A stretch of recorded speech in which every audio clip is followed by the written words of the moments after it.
Breakthrough. Hot time in the city. Urban lizards evolve heat tolerance. I'm Steve Ballera. Welcome to Breakthroughs. Faced with a gritty landscape of metal fences, concrete walls, and asphalt pavement, city lizards in Puerto Rico rapidly and repeatedly evolved better tolerances for heat than their forest counterparts, according to a new research from Washington University in St. Louis and University of California, Los Angeles. Studies that delve into how animals adapt in urban environments are still relatively rare, but animals are becoming a model system for urban evolutionary research. Urban lizards are exposed to higher temperatures, consistent with the urban heat island effect, said biologist Kristen Wenchel. We found that they were able to maintain their function at temperatures of about 0.82 degrees Celsius or 1.47 degrees Fahrenheit higher on average across all populations. In one population in this study, urban lizards were able to go about their business in temperatures above 40 degrees Celsius. That's a lot of heat for a tiny animal, one that measures about 5 centimeters long, not including its tail.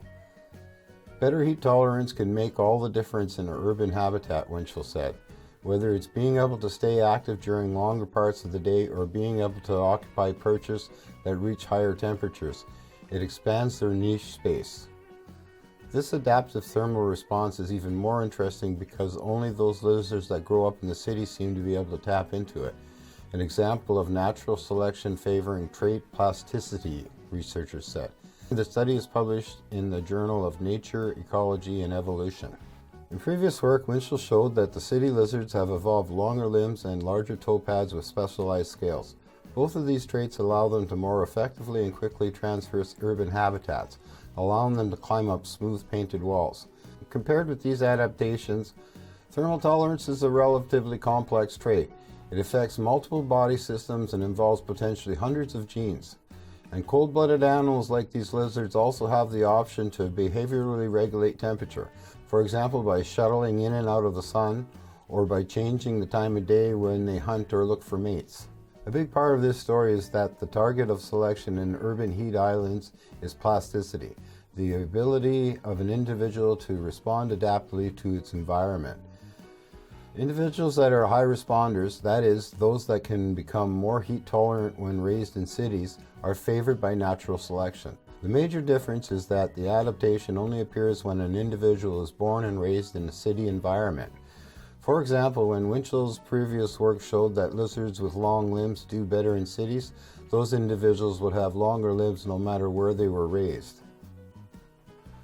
In contrast, differences in heat tolerance are hidden in a forest habitat and only show themselves when the proper genes are exposed to warm temperatures.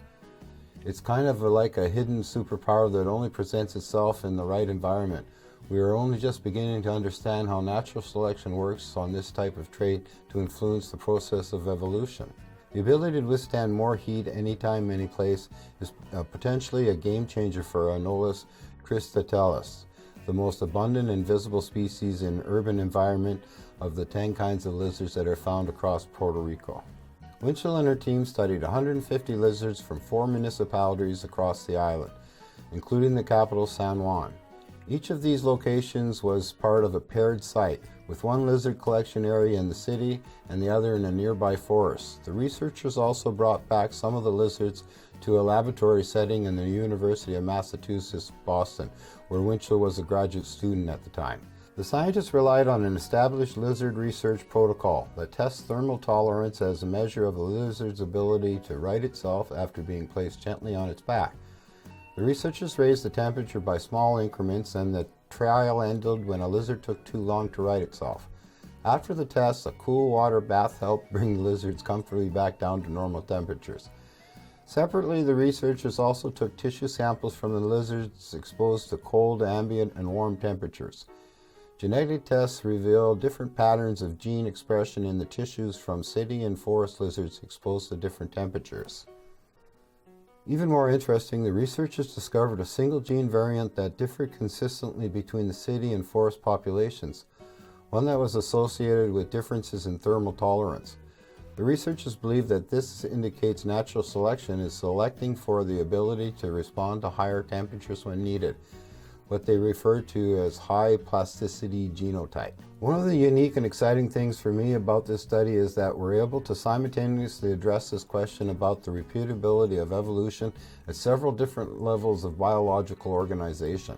Starting at the whole organism level, we clearly see that urban lizards are able to maintain functionality at significantly higher temperatures than their forest counterparts. Then when we look at all these genes that are being differently expressed, we see pretty high repeatability in how those large suites of genes are changing as well, he said. But if you zoom in even further, we found not a single gene, but what seems to be a single polymorphism that is repeatedly under selection in these urban heat islands as well, which is fascinating. By studying how animals adapt to different habitats like life in the city, researchers have a unique opportunity to investigate traits that are environmentally dependent but influenced by an animal's genetic makeup. This dynamic is part of why Winchell says she is partial to A. cristatellus, which is abundant in urban areas not only in Puerto Rico but outside of the native range in the southern United States and parts of the Caribbean. I like to say they are urbanophilic, or urban-loving species, Winchell said. There are other terms that people use like urban tolerant or urban adapting, but I think urbanophilic captures it best. They're exploiting novel niche space that isn't present in the forest environment, but they're not reliant on humans. If humans went away, they would still do fine. Ha! That's cool. I'll leave a link in the description for the full article, and as usual, please like, share, subscribe, and take care.